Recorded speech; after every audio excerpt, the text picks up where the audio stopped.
Bismillahirrahmanirrahim. Assalamualaikum warahmatullahi wabarakatuh. Innal hamdalillah nahmaduhu wa nasta'inuhu wa nastaghfiruh wa na'udzu billahi min shururi anfusina wa sayyiati a'malina. May yahdihillahu fala mudilla lahu wa may yudlil fala hadiya lahu. Wa asyhadu an la ilaha illallah wahdahu la syarika lahu wa asyhadu anna Muhammadan abduhu wa rasuluhu sallallahu alaihi wa ala alihi wa sahbihi wa sallam. Qala Allah tabaraka wa ta'ala fi kitabihil karim wa huwa asdaqul qailin wa huwa asdaqul qailin. A'udzu billahi minasy syaithanir rajim. Ya ayyuhalladzina amanu taqullaha haqqa tuqatih wa la tamutunna illa wa antum muslimun. Wa qala jalla jalaluhu ya ayuhan nasu ttaqu rabbakum alladzi khalaqakum min nafsin wahidah wa khalaqa minha zawjaha wa batha minhuma rijalan katsiran wa nisaa wattaqullaha alladzi tasaaluna bihi wal arham innallaha kana 'alaikum raqiba. Wa qala subhanahu ya ayyuhalladzina amanu taqullaha wa qulu qawlan sadida yuslih lakum a'malakum wa yaghfir lakum dhunubakum wa man yuti'illaha wa rasulahu faqad faza fawzan 'azima. Amma ba'du, fa inna asdaqal hadithi kitabullah wa khairal huda hudan nabiy sallallahu alaihi wasallam wa syarrul umuri muhdatsatuha wa kullu muhdatsatin bid'ah wa kullu bid'atin dalalah wa kullu dalalatin finnar wal'iyadzu billah. Ikhwani wa akhwati kaum muslimin, a'azzani Allah wa iyyakum jami'an. Alhamdulillah, sudah sepantasnya dan sewajarnya untuk selalu kita ucapkan, kita mohonkan kepada Allah Subhanahu wa taala, di mana nikmat dan karunia yang Allah berikan kepada kita tidak terhingga dan tidak ada henti-hentinya. Seandainya kalau Allah mewajibkan atas hambanya untuk menghitung nikmat dan karunia Allah, niscaya tidak ada satupun dari umat ini, dari hamba Allah ini yang lepas dari kewajiban itu. Allah nyatakan hal ini dalam Al-Quran, wa in ta'uddu ni'matallahi la tuhsuha. Jika kamu menghitung, merincikan nikmat-nikmat Allah, niscaya kamu tidak akan mampu, tidak akan sanggup untuk menghitungnya. Kemudian tidak ada bosan-bosannya dan tidak lupa selawat beriring salam kita mohonkan untuk junjungan kita Nabi Muhammad SAW, untuk keluarganya dan para sahabatnya, serta umatnya mengikuti sunnah beliau dengan baik sampai akhir zaman. Kita memohon kepada Allah dengan penuh harapan agar kelak di hari akhir kita berhak mendapatkan syafaat dari Nabi kita yang mulia sallallahu alaihi wasallam dengan izin Allah Subhanahu wa taala. Amin ya rabbal alamin. Pemirsa rahimakumullah,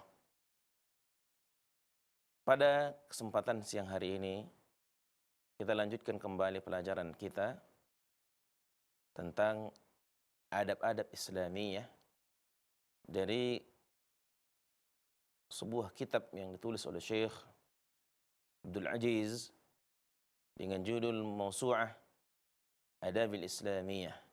Dan kita masuk bab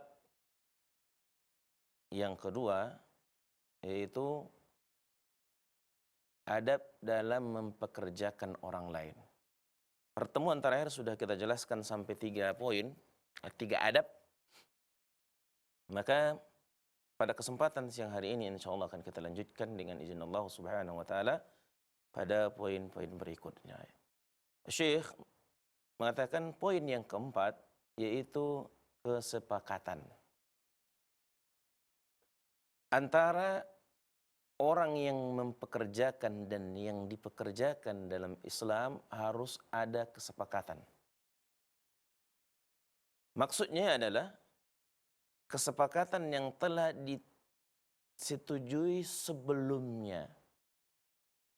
Sebelum seorang yang kita pekerjakan itu melaksanakan kerjaannya, melaksanakan tugasnya, sudah harus jelas ada kesepakatan di kedua belah pihak.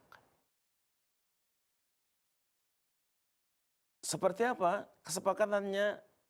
Misalkan tentang pekerjaan yang harus ia lakukan. Apa tugas yang harus diselesaikannya? Penjelasan perihalnya jangan mengambang, tidak jelas. Harus ditegaskan, dijelaskan perihal apa yang harus dia kerjakan. Dan juga secara terperinci. Ini tidak boleh disepelekan. Bagi seorang mukmin, bagi seorang muslim ketika mempekerjakan saudaranya sesama muslim, ini harus adab-adab seperti ini harus dipenuhi agar pihak yang dipekerjakan tidak merasa dirugikan, tidak terzalimi. Sehingga yang kita harapkan di dalam mempekerjakan itu antara kedua belah pihak tidak ada kezaliman, tidak ada kecurangan.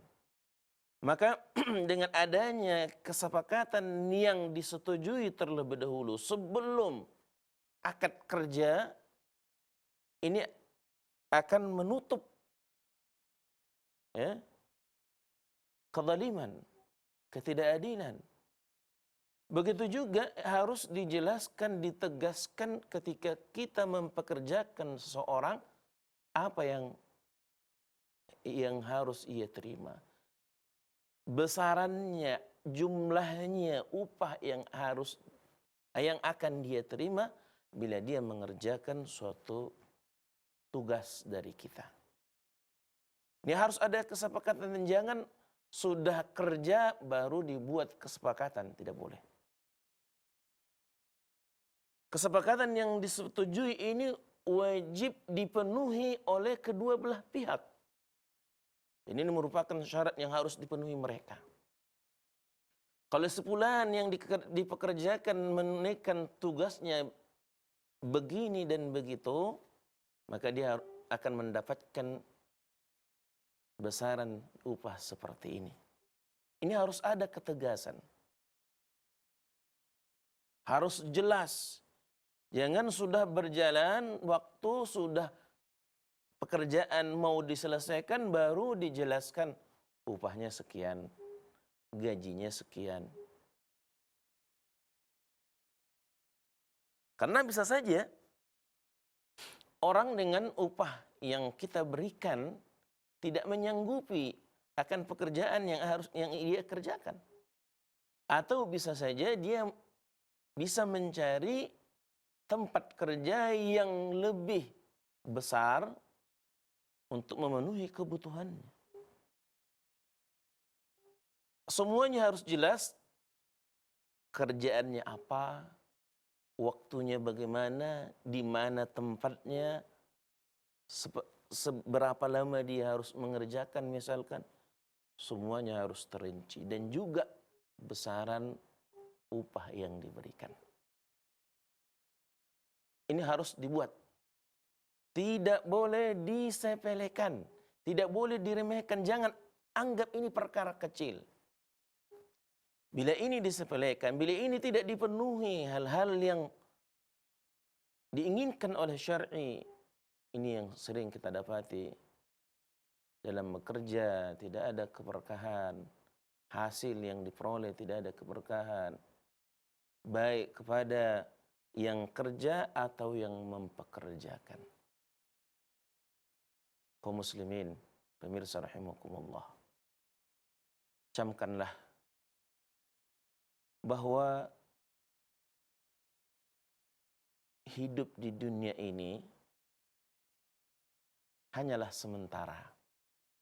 Ingatlah bahwa tidak ada satupun di antara kita yang tahu kapan ajal akan menjemput kita. Tidak seberapa besar mungkin keuntungan dari kita mempekerjakan orang, tapi bila tidak disertai dengan keberkahan, tidak disertai dengan ridha Allah Subhanahu wa taala, apalah artinya? Sering kita sampaikan bahwa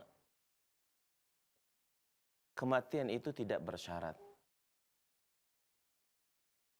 Tidak ada syarat harus orangnya siap, sudah punya bekal untuk mati, tidak ada. Ajal itu tidak pernah mensyaratkan harus tua, harus sakit, tidak ada. Bahkan banyak orang mati di tempat tidurnya. Mati di tempat tidur yang empuk, yang nyaman, tanpa didahului ada sakit, mengalami penyakit yang mematikan, tiba-tiba meninggal. Kita nggak tahu.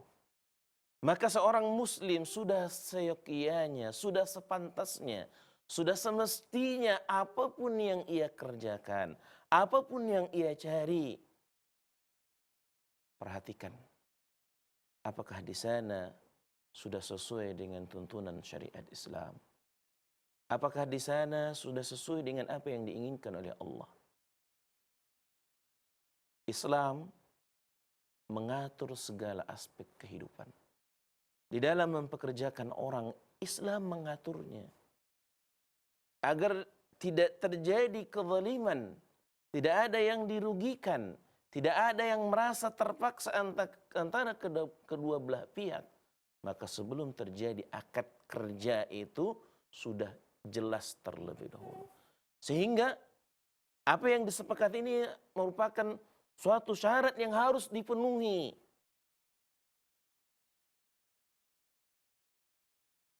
Harus semuanya rela. Harus ada kerelaan dari yang dikerjakan, yang dipekerjakan dan yang mempekerjakan. Tidak ada yang dirugikan, yang kerja tidak rugi dengan pekerjaan dia dari upah yang akan dia terima. Begitu juga orang yang mempekerjakan dari tugas yang dibebankan kepada pekerja, dia tidak rugi dengan upah yang dia berikan. Ingat, Nabi SAW bersabda, wal muslimuna ala syurutihim illa syartan harram halalan au ahalla haraman. Orang-orang muslim, orang-orang mukmin ala syurutihim, di atas syarat yang mereka sepakati. Di atas syarat yang mereka buat, yang disepakati kedua belah pihak. Kata Nabi SAW, illa syaratan harrama halalan. Kecuali satu syarat atau persyaratan yang menghalalkan, yang mengharamkan yang halal. Au ahalla haraman, atau menghalalkan yang haram. Selama kesepakatan kedua belah pihak tidak mengandung perkara yang haram, perkara yang dilarang, maka kesepakatan ini harus dipenuhi. Kemudian kata Syekh,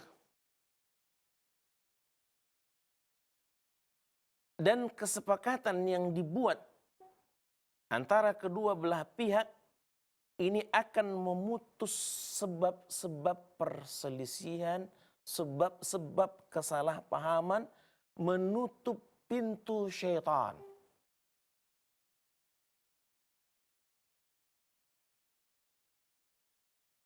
Serta mencegah kecurangan dan penipuan.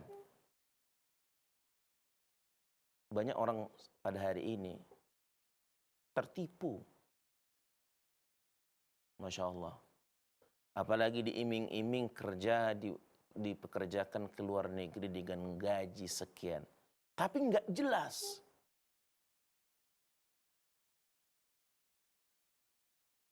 Hanya iming-iming. Tidak ada yang jelas yang disepakati. Sehingga karena tidak ada kesepakatan tadi yang jelas, yang harus disetujui sebelum dipekerjakan, maka membuka pintu, di sana ada kecurangan, di sana ada penipuan.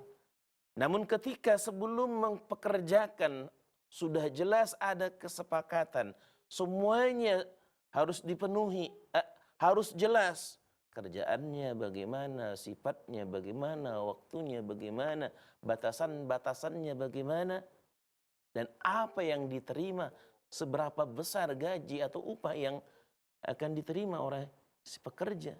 Ini harus jelas. Kalau sudah jelas, kemudian ada kesepakatan, maka ini akan menutup pintu kecurangan dan penipuan. Maka kalau kita lihat, kita dapati banyak penipuan-penipuan dalam hal mempekerjakan pada hari ini akibat dari tidak ada kesepakatan di awal sebelum kerja.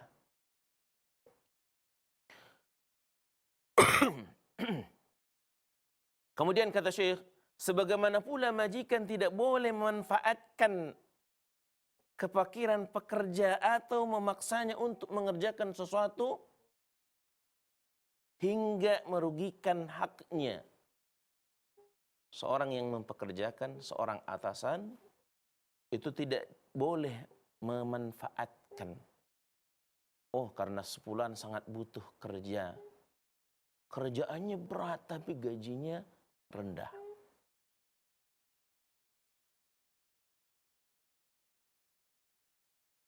Padahal bukan tidak mampu dia. Misalkan majikan mempekerjakan pembantu rumah tangga. Sebelum dipekerjakan pembantu ini nggak jelas apa tugas-tugas dia di rumah. Pokoknya pembantu rumah tangga. Nah, karena tidak ada kesepakatan sebelumnya tentang pekerjaannya, kriterianya, dan juga gaji yang dia terima, pokoknya gajinya lumayan. Tapi nggak disebutkan. Kerjaannya gampang. Nggak disebutkan. Kemudian dipekerjakan. Ketika dia mengetahui atau majikan atau atasan ini yang mempekerjakan tahu akan kebutuhan yang besar yang dibutuhkan oleh orang yang bekerja, maka dia mengambil kesempatan ini untuk memaksa mengerjakan hal-hal yang berat, yang tidak lagi sesuai dengan upah yang akan ia terima. Pembantu rumah tangga semuanya dikerjakan. Nyucinya, nyapunya, nyetrikanya, masaknya, rumahnya besar, mengurus anak-anak di rumah, majikannya semuanya bekerja. Apa nggak mampus pembantu seperti ini? Tapi karena tidak ada kesepakatan, kejelasan kerja sebelumnya, maka membuka pintu bagi majikan untuk memanfaatkan situasi, kondisi, pembantu tersebut. Ini nggak boleh dalam Islam. Ini tidak dibenarkan, tidak dihalalkan bagi majikan memanfaatkan kesempatan seperti ini, memaksa kebutuhan, kefakiran orang yang akan kerja bersamanya, sehingga dia berikan tugas-tugas yang banyak, yang berat, yang tidak sebanding dengan upah yang akan diterima. Ini banyak sekali terjadi pada hari ini kaum muslimin.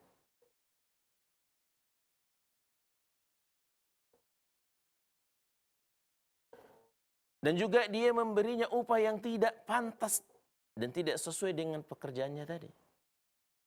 Karena tidak ada kesepakatan di awal. Kemudian kata Syekh, tentang dalil disyariatkannya harus adanya kesepakatan, kejelasan dalam mempekerjakan. Ini berdasarkan sabda Nabi sallallahu alaihi wasallam ketika beliau ditanya tentang pekerjaan beliau mengembala kambing. Ma'ruf ya, para nabi dan rasul kebanyakan mereka sebelum diangkat menjadi nabi dan rasul pun kerjaannya mengembala kambing untuk melatih kesabaran, ketabahan mereka. Maka Rasulullah SAW, Nabi kita yang mulia pun pernah bekerja sebagai pengembala kambing. Maka ketika beliau ditanya tentang hal ini, beliau bersabda, kuntu ar'aha ala qararita li ahli Makkah. Kata Nabi SAW, aku dulu mengembala kambing milik penduduk Mekah dengan upah beberapa qirat. Artinya telah ditentukan adanya kesepakatan bahwa Rasulullah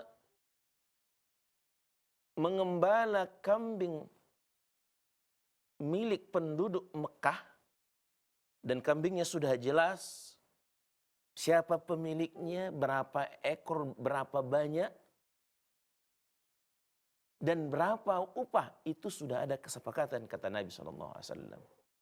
Kuntu ar'aha ala qararita li ahli Makkah. Dulu aku mengembala kambing milik penduduk Mekah dengan upah beberapa qirat yang telah ditentukan.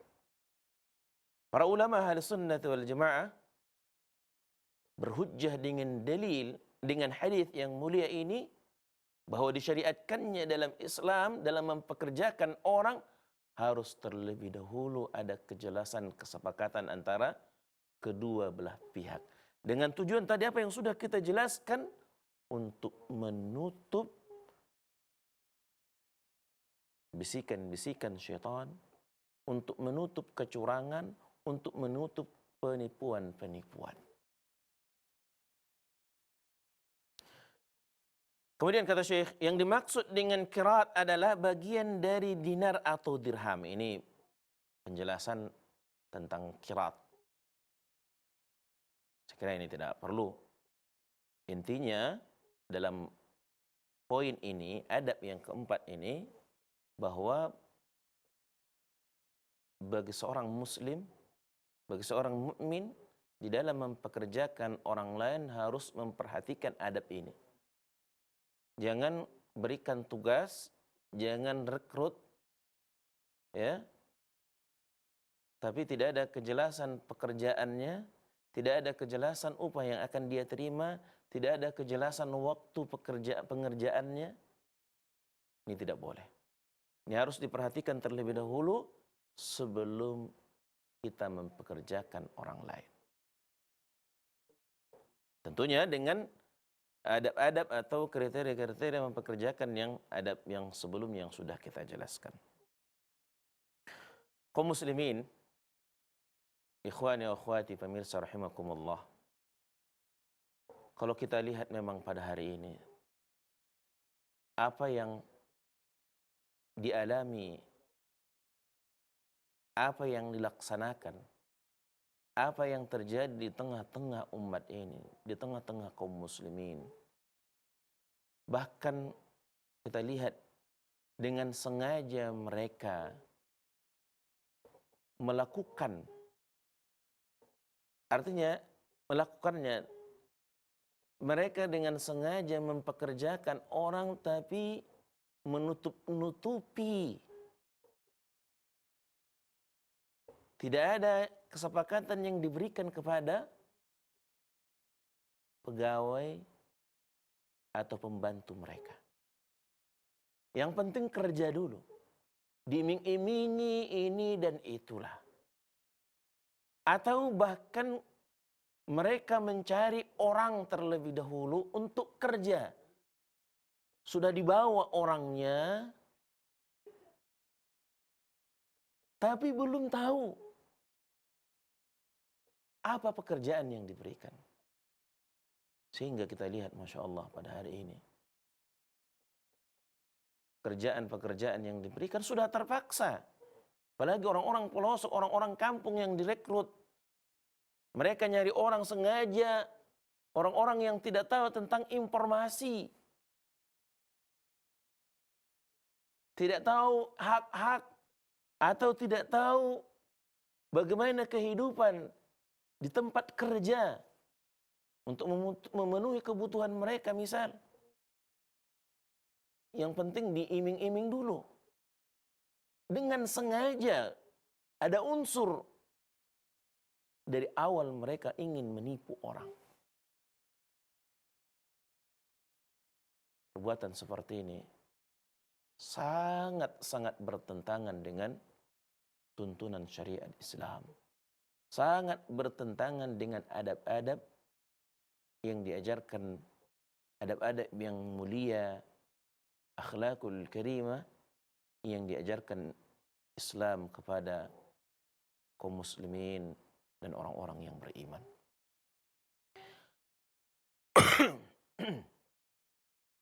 Kemudian kita lanjutkan adab yang kelima. Syekh mengatakan adab yang kelima yaitu tidak boleh mempekerjakan seseorang untuk perkara yang haram. Perkara yang haram. Sudah pernah kita singgung, sudah pernah kita sampaikan bahwa dengan keadaan, apalagi seperti yang sangat sulit hari ini, orang menganggap bahwa kerja, mendapatkan rezeki dengan cara yang haram sangat sulit, apalagi yang halal. Dan bahkan ini sampai ke telinga kami ucapan-ucapan seperti ini dari orang-orang yang basicnya dari pelajar-pelajar agama. Sudah sarjana agama, dari awal pun dia anak pesantren. Tapi ketika situasi kondisi yang mungkin sulit, maka mereka tidak berpikir panjang. Mempekerjakan orang atau kerja untuk perkara yang haram. Apalagi kalau dilihat dari pekerjaan yang diberikan tidak berat dibandingkan dengan upah yang menggiurkan. Seperti apa yang banyak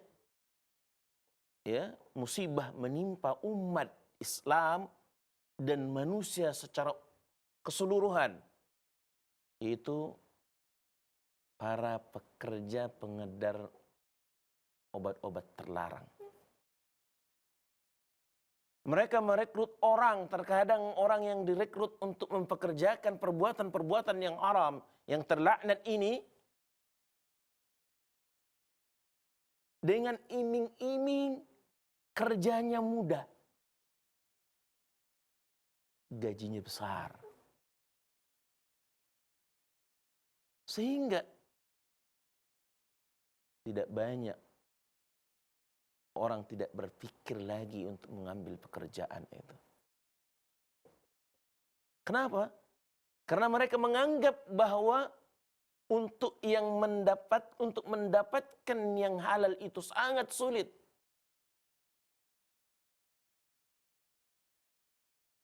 Sehingga mereka terjerumus kepada yang haram.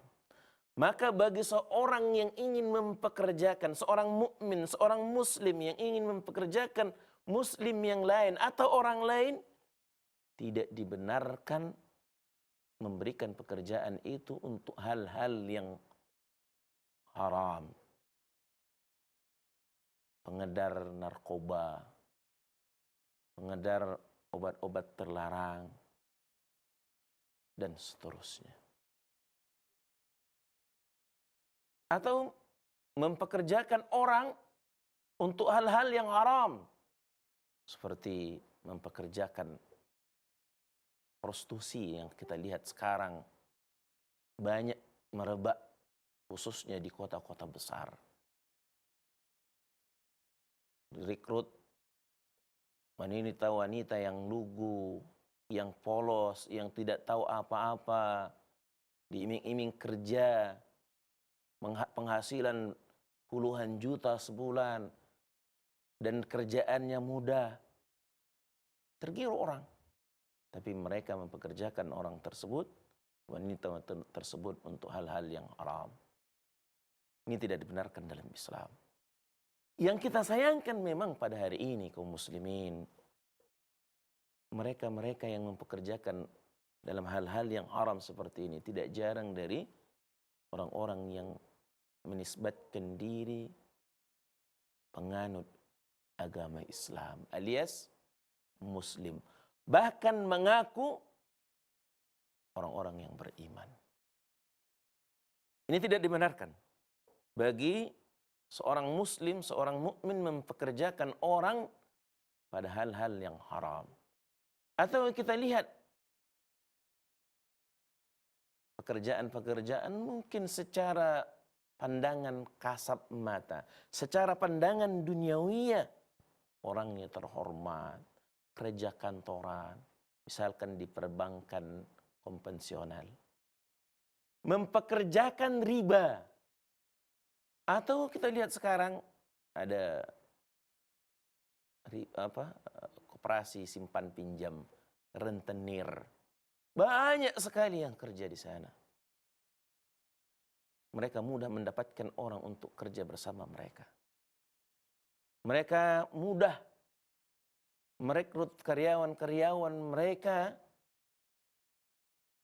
untuk kerja bersama mereka pada hal-hal yang haram. Syekh menjelaskan di sini, seorang pekerja tidak boleh menerima pekerjaan yang di dalamnya terkandung kemarahan, kemurkaan Allah Subhanahu wa taala. Bagi kita pun yang mau kerja, jangan asal terima. Hasilnya besar, langsung mudah tanpa berpikir kita menerimanya. Tapi lihat dulu apa di dalamnya. Apa yang harus kita kerjakan? Pekerjaannya seperti apa? Maka sudah semestinya seorang muslim, sudah semestinya seorang mukmin ketika dia mendapatkan tawaran kerja, harus dia tahu apakah di dalamnya mengandung perkara-perkara yang haram, yang mendatangkan kemurkaan dan laknat Allah Subhanahu wa taala. Misal seperti apa yang dicontohkan oleh Syekh di sini, pekerjaan yang mengandung hal-hal yang mendatangkan kemurkaan dan kebencian Allah. Misalnya kata beliau menjaga toko yang menjual barang-barang yang haram. Menjaga toko atau kerja seperti di bar-bar, di kafe-kafe, diskotik, restoran-restoran yang menyuguhkan di dalamnya hal-hal yang haram. Toko yang menjual barang-barang haram, maka seorang mukmin tidak dibolehkan untuk kerja di dalamnya. Begitu juga yang mempekerjakan, tidak boleh tentunya. Atau juga seperti toko yang menjual rokok yang dicontohkan oleh beliau di sini. menjual minuman keras, menjual majalah-majalah atau VCD-VCD yang mengandung berbau porno, ini tidak dibenarkan dalam Islam dan lain sebagainya. Artinya kalau kita lihat pada hari ini kaum muslimin, apa yang dilakukan oleh umat Islam memang sangat jauh dari tuntunan syariat Islam. Adab-adab yang mesti dilakukan, dipenuhi oleh orang yang mempekerjakan dan juga orang yang kerja. Maka Syekh menjelaskan di sini, bagi kita seorang mukmin, bagi kita seorang muslim, ketika kita mempekerjakan orang lain, lihat apa kerjaannya. Jangan berikan pekerjaan kepada orang lain yang perkara yang haram. Ini tidak dibenarkan. Ini haram. Begitu juga orang ketika kita yang bekerja, ketika kita mendapatkan tawaran suatu pekerjaan, apapun tawaran gajinya, apapun upahnya, seberapa besar pun upahnya, lihat dulu sebelum kita kerja. Ingat kaum muslimin, pemirsa rahimakumullah, bahwa apa yang kita konsumsi, yang kita makan, tumbuhnya daging kita dari hal-hal yang dihasilkan dari yang haram, maka kata Nabi SAW, an-naru awlabi, yang pantas tempatnya adalah neraka. Waliyadzubillah. Apalagi kalau kita perhatikan, nggak seberapa yang kita kejar di dunia, tapi kita harus mengorbankan akhirat kita, mengorbankan agama kita. Kita suguhkan tubuh kita, badan kita dengan hal-hal yang haram. Kita nafkahi anak istri kita dengan hasil-hasil yang haram. Dari hasil riba, dari menjual barang-barang yang haram, dari hasil menipu, dari hasil mencuri dan sebagainya.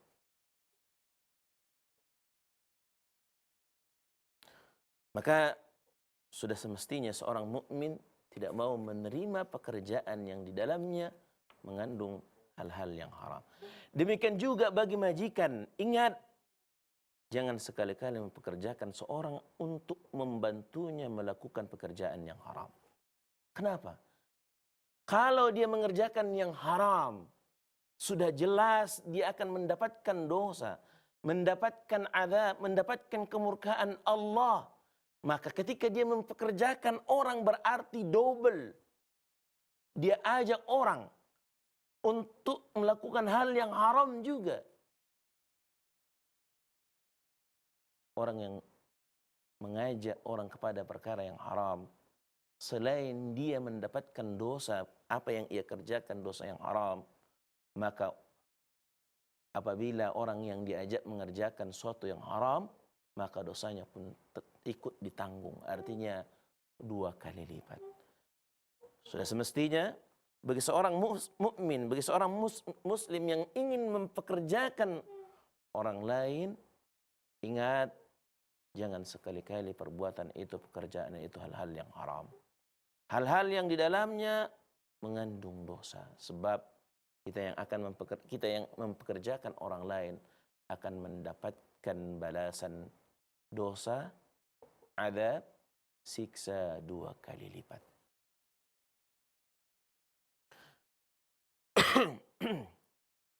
Kemudian kata Syekh di sini, hal demikian akan menambah dosa pada dosanya yang pertama, yaitu dia melakukan perbuatan yang haram, dan dosa baru, yaitu dia mengikut sertakan orang lain dalam perkara yang haram tersebut. Dia sudah berdosa dan dia mengajak orang untuk berdosa, dan dosa orang yang ia ajak dia akan perolehnya. Kemudian kata Syekh, pada asalnya ini juga tidak dibolehkan melakukan hal itu. Artinya mempekerjakan seorang untuk perkara yang haram adalah sesuatu yang batil, yang tidak dibenarkan dalam tuntunan syariat Islam. Ingat, sudah kita sampaikan di pertemuan-pertemuan sebelumnya, rezeki, nikmat, apa yang kita butuhkan selama kita hidup di dunia ini sudah ditentukan oleh Allah. Pekerjaan itu hanya sebatas sebab saja yang menentukan kita mendapatkan rezeki, mendapatkan nikmat dari Allah Subhanahu wa taala, itu hanya di tangan Allah Subhanahu wa taala. Maka jangan sempat ketika kita mendapatkan hal yang haram, yang dimurkai oleh mendapatkan rezeki dengan cara-cara yang haram, dengan cara-cara yang dimurkai oleh Allah Subhanahu wa taala. Padahal rezeki kita sudah ditentukan oleh Allah Subhanahu wa taala. Ketika kita mengerjakan dengan cara yang haram, misalkan Allah sudah tetapkan penghasilan kita hari ini 100.000. Maka ketika kita mengerjakannya dengan cara pekerjaan yang haram, tetap segitu hasilnya, jemaah kaum muslimin. Tidak akan berubah. Namun yang berbeda adalah ketika kita mendapatkan rezeki, mendapatkan nikmat dengan cara-cara sesuai dengan tuntunan syariat Islam, kita mendapatkan nikmat rezeki itu sesuai dengan bagian kita, sesuai dengan rezeki kita, dan kita mendapatkan ridha Allah Subhanahu wa taala. Bahkan dengan itu kita bisa, bahkan dengan bekerja kita bernilai pahala bila kita niatkan semuanya karena Allah Subhanahu wa taala. Sebaliknya, kalau kita mencari rezeki dengan cara yang haram, segitu juga hasilnya karena sudah ditetapkan oleh Allah. Tapi kita mendapatkan kemurkaan Allah Subhanahu wa taala, mendapatkan azab, mendapatkan dosa, dan bahkan hilangnya keberkahan dari rezeki, dari nikmat yang Allah berikan kepada kita. Kaum muslimin, ikhwani wa akhwati rahimani wa rahimakumullah. Dua adab yang kita sampaikan pada kesempatan siang hari ini. Yang pertama, dalam mempekerjakan seorang harus ada kesepakatan. Harus ada kesepakatan sebelum kita memberikan pekerjaan itu kepada orang lain. Kemudian yang kedua, yang kita sampaikan pada hari ini, itu adab yang keempat dan yang kelima, yaitu hendaknya kita mempekerjakan orang itu pada hal-hal yang baik, pada hal-hal yang halal, tidak boleh, tidak dibenarkan pada hal-hal yang haram. Saya kira ini yang bisa kita sampaikan pada kesempatan siang hari ini. Mudah-mudahan apa yang kita pelajari bisa bermanfaat bagi kita dan untuk kita amalkan tentunya dalam kehidupan kita sehari-hari. Sekali lagi, mudah-mudahan ini menjadi pahala bagi kita dalam menuntut ilmu, dan kita akhiri pertemuan ini dengan doa kafaratul majlis. Subhanakallahumma bihamdika, asyhadu an la ilaha illa anta, astaghfiruka wa atubu ilaik. Wabillahi taufiq wal hidayah. Assalamualaikum warahmatullahi wabarakatuh.